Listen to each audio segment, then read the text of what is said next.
ಎಲ್ಲರಿಗೂ ನಮಸ್ಕಾರ. ನನ್ನ ಹೆಸರು ಗುರುಸಿದ್ದಲಿಂಗ ಚಿರಡೆ. ನಾನು IPL ಬಯಾಲಜಿಕಲ್ಸ್ ಕಂಪನಿಯಲ್ಲಿ ಮಾರ್ಕೆಟಿಂಗ್ ಮ್ಯಾನೇಜರ್ ಕೆಲಸ ಮಾಡ್ತಾ ಇದ್ದೀನಿ. ಇವತ್ತು ನಾವು ಬೀದರ್ ಜಿಲ್ಲೆ ಹುಮ್ನಾಬಾದ್ ತಾಲೂಕಿನ ನಿರ್ಣಾ ಗ್ರಾಮಕ್ಕೆ ಬಂದಿದ್ದೀವಿ. ಇವತ್ತು ನಾವು ಟೊಮೆಟೊ ಬೆಳೆಯಲ್ಲಿ ಬರುವಂಥ ಒಂದು ಹೂವು ಕೊಳೆ ರೋಗದ ಬಗ್ಗೆ ತಿಳ್ಕೊಳ್ಳೋಣ. ಈ ಹೂವು ಕೊಳೆ ರೋಗವು ಒಂದು ರೋಗಕಾರಿಯಾದ ಒಂದು ಯಾವುದೇ ಒಂದು ಶಿಲೀಂಧ್ರ ಆಗಲಿ ಅಥವಾ ಬ್ಯಾಕ್ಟೀರಿಯಾಗಳಿಂದ ಉಂಟಾಗುವ ರೋಗವಲ್ಲ. ಇದೊಂದು ಟೊಮೆಟೊ ಹಣ್ಣಿನ ಮೇಲೆ ಬರುವಂಥ ಒಂದು ಶಾರೀರಿಕ ಅಸ್ವಸ್ಥತೆ. ಈ ಶಾರೀರಿಕ ಅಸ್ವಸ್ಥತೆಯ ಮುಖ್ಯ ಕಾರಣವೇನೆಂದರೆ ಹಣ್ಣು ಬೆಳೆಯುವ ಸಮಯದಲ್ಲಿ ಆರಂಭಿಕವಾಗಿ ಒಂದು ಕ್ಯಾಲ್ಸಿಯಂ ಪೋಷಕಾಂಶದ ಒಂದು ಕೊರತೆಯಿಂದಾಗಿ ಬರುವಂಥ ಒಂದು ರೋಗ.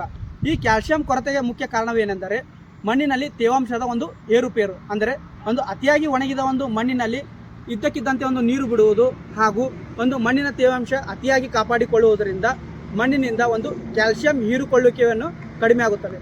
ಅದೇ ರೀತಿ ಸಸ್ಯದ ಒಂದು ಬೇರುಗಳು ಡ್ಯಾಮೇಜ್ ಆದಾಗ ಒಂದು ಮಣ್ಣಿನಿಂದ ಕ್ಯಾಲ್ಸಿಯಂ ಹೀರುವಿಕೆಯನ್ನು ಕಡಿಮೆ ಆಗುತ್ತದೆ. ಅದೇ ರೀತಿಯಾಗಿ ಒಂದು ಸಾರ್ವಜನಿಕ ರಸಗೊಬ್ಬರವನ್ನು ಅತಿಯಾಗಿ ಉಪಯೋಗ ಮಾಡೋದ್ರಿಂದ ಎಲೆಯ ಗಾತ್ರಗಳು ಹೆಚ್ಚಾಗಿ ಹೂವು ಹಣ್ಣುಗಳಿಗಿಂತ ಎಲೆಗಳು ಮಣ್ಣಿನಿಂದ ಒಂದು ಕ್ಯಾಲ್ಸಿಯಂ ಹೆಚ್ಚು ಹೀರುವಿಕೆಯಿಂದ ಹೂವು ಹಣ್ಣುಗಳಿಗೆ ಒಂದು ಕೊರತೆ ಉಂಟು ಮಾಡುತ್ತವೆ. ಅದೇ ರೀತಿಯಾಗಿ ಒಂದು ಮಣ್ಣಿನ ಒಂದು ರಸಸಾರ 6.5ಕ್ಕಿಂತ ಕಡಿಮೆ ಆದಾಗ ಮಣ್ಣಿನಲ್ಲಿ ಒಂದು ಕ್ಯಾಲ್ಸಿಯಂ ಲಭ್ಯತೆ ಕಡಿಮೆ ಆಗುತ್ತದೆ. ಈ ರೋಗದ ಲಕ್ಷಣಗಳು ಏನೆಂದರೆ ನಾವು ಒಂದು ಹೂವಿನ ತುದಿಯಲ್ಲಿ ಒಂದು ನೀರಿನಿಂದ ನೆನೆದಂಥ ಒಂದು ಕಪ್ಪು ಚುಕ್ಕೆ ಕಾಣುತ್ತೇವೆ.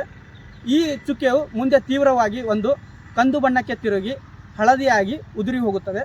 ಹಾಗೂ ಹಣ್ಣಿನ ಮೇಲೆ ನೋಡಬೇಕಾದಲ್ಲಿ ನಾವು ಇಲ್ಲಿ ನೋಡ್ಬೋದು,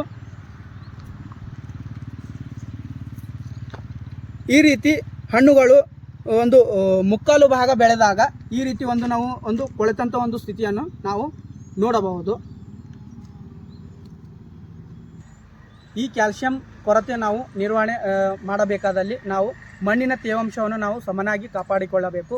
ಅದೇ ರೀತಿಯಾಗಿ ಸಸಿಗಳನ್ನು ನೆಟ್ಟುವ ಮೊದಲು ನಾವು ಲೈಮ್ ಅಂದರೆ ಸುಣ್ಣ ಅಥವಾ ಜಿಪ್ಸಮ್ ಉಪಯೋಗ ಮಾಡಿಕೊಂಡು ನಾವು ಸಸಿಗಳನ್ನು ನೆಟ್ಟುವುದರಿಂದ ನಾವು ಮುಂದೆ ಒಂದು ಕ್ಯಾಲ್ಸಿಯಂ ಕೊರತೆಯನ್ನು ನಿರ್ವಹಣೆ ಮಾಡಬಹುದು.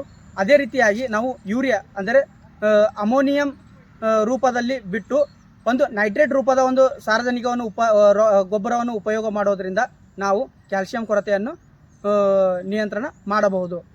ಅದೇ ರೀತಿಯಾಗಿ ಸಿಂಪಡಣೆಗೆ ಬಂದಾಗ ನಾವು ಕ್ಯಾಲ್ಸಿಯಂ ನೈಟ್ರೇಟ್ ಅಥವಾ ಕ್ಯಾಲ್ಸಿಯಂ ಕ್ಲೋರೈಡ್ ಅನ್ನುವುದನ್ನು ನಾವು ವಾರಕ್ಕೆ 2 ಅಥವಾ 3 ಸರ್ತಿ ಸಿಂಪಡಣೆ ಮಾಡುವುದರಿಂದ ನಾವು ಮಣ್ಣಿನಲ್ಲಿ ಅಥವಾ ಒಂದು ಸಸ್ಯಗೆ ಒಂದು ಕ್ಯಾಲ್ಸಿಯಂ ಕೊರತೆಯನ್ನು ನಾವು ಪರಿಣಾಮಕಾರಿಯಾಗಿ ನಿಯಂತ್ರಣ ಮಾಡಬಹುದು. ಧನ್ಯವಾದಗಳು.